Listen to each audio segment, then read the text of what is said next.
Ja, prinzipiell zum Leisten an sich. Der Leisten ist so der Grundbaustein des Schuhs, ist vor allem dafür da,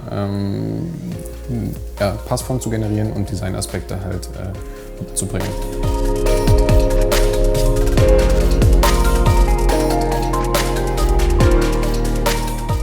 Zu dieser Entwicklung ist zu sagen, dass wir hier den Fokus vor allem auf die Anatomie gelegt haben. Das heißt, ein sehr weiter Vorfuß und vor allem auch auf die Konstruktion so ein bisschen, weil wir auch hier in-house die Sohle auch mitmachen wollen.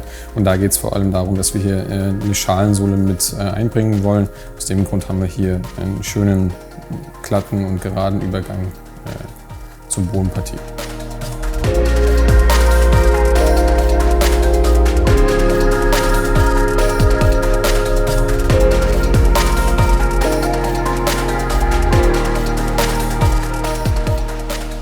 Die größte Herausforderung war so ein bisschen die einzelnen Linien zu finden, gerade im Bezug auf, wie steht der Fuß in dem Schuh am Ende, welche Linien blocken den Fuß vielleicht sogar, bei welchen Materialien und vor allem einen breiten Vorfuß zu entwickeln, der aber am Ende nicht massig klobig ausschaut und irgendwie zu weit am Fuß ist.